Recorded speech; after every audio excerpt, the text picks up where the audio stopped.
All right, ladies and gentlemen, for homework tonight, I'm going to have you read To Spray or Not to Spray, a debate over malaria and DDT. So DDT would be considered a contaminant or a pollutant, and our big question here is whether or not we should ban DDT worldwide. So we always want to be considering just the different factors. So we want to be considering the economic, social, and environmental impact of a contaminant like DDT. And there's a debate because DDT, though it is banned in some areas, is still used worldwide in zones where there is malaria, which is carried by mosquitoes. So I want to give you a little bit more background. First off, DDT, or dichloro, diphenyl, trichloroethane, okay, so that's a big word, DDT, is a long-standing case study or example of a pollutant or an environmental pollutant in ecology and environmental studies. It is like the classic case. It is in the IB guide, so we want to make sure that we're familiar with it. Going back to the beginning of the year, we added on our timeline this event, which is Rachel Carson's Silent Spring, which was published in 1962. And Rachel Carson wrote a book about the impacts of DDT in the environment. So DDT was used very commonly in the 1940s and 1950s to kill and eliminate mosquitoes and other insects that were viewed as pests. And it was very, very effective at doing this. But Rachel Carson noticed over years that the DDT was negatively impacting other organisms within the ecosystem.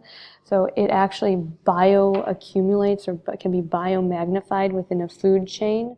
So biomagnification means that it builds up in the consumers of a food chain. So if we look at birds might eat hundreds of insects over many weeks, and then they're consuming the DDT that's in the insects' bodies. So they're getting actually a really high dosage of the DDT within their bodies, and it can cause negative impacts and can lead to death in those organisms that are consumers. So Rachel Carson wrote about this, and it led to the U.S. banning DDT, and DDT is now banned in many countries worldwide, but is still used in zones where malaria is common. So a background on malaria. Malaria is an extremely common and extremely serious disease. So if you have malaria, it is extremely painful and it makes you feel absolutely terrible. It can cause you to feel just body aches, fever, and just super ill, like you could not get out of bed. So kind of like if you had a severe flu. Malaria is carried by mosquitoes, so it's spread and passed by mosquitoes, but it is not caused by the mosquitoes themselves. It's actually caused by a protozoan that can live within the mosquito and then be passed from the mosquito's host, so from one host to another host, so from one person that it bites to another person that it bites. Malaria is a disease that is common in tropical and subtropical zones of the world.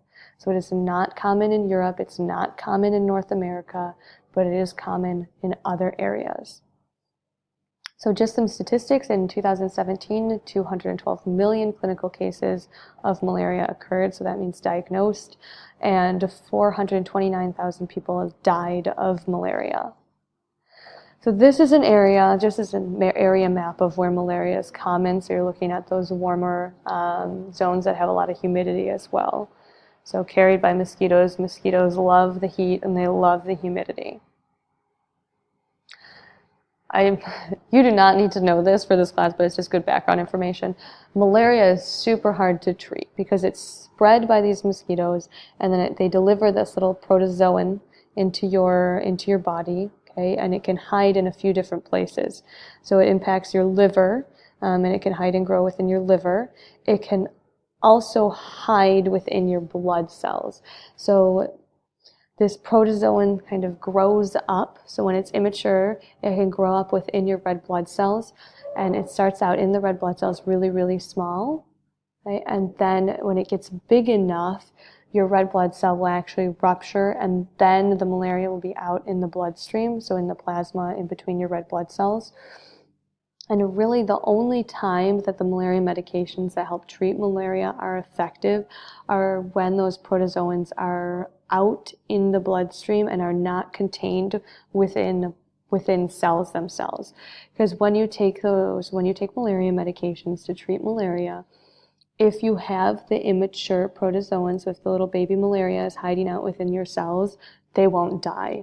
So they'll survive and they'll keep coming back. So that's why malaria is extremely complicated to deal with.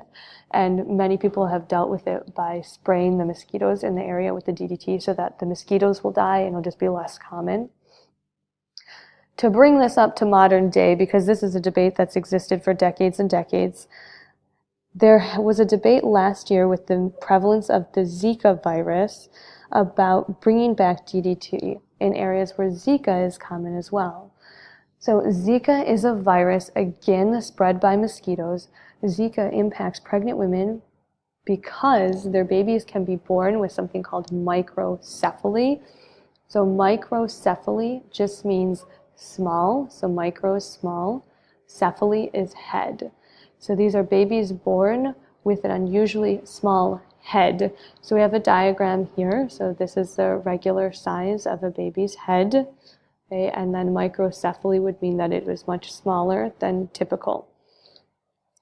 So if a baby is born with microcephaly, though they might not be cognitively impacted, they can also have a range of cognitive challenges. So that means delayed benchmarks. So if you expect that a baby would speak or respond or see certain things at a certain age, that those might be pushed back to later dates with babies with microcephaly, or they could be, permanently impacted cognitively, so they wouldn't be able to develop the same skills that your typical person would be able to develop. So this can range a lot depending on the case, but I want you to know that that's something in the news fairly recently that you should consider as well. So for your homework, all I'm going to have you do is read through this case study, and I'm going to have you answer the questions, and it'll all be posted on ManageBack. So again, we always, when it comes to these cases and the environmental studies, we always have to balance interests of people and the environment, and that's what makes it so challenging, is because we have to consider what's best for people in these different areas and their human health versus how are we going to protect the environment which we also depend on. And remember, these areas are not areas where we are currently living.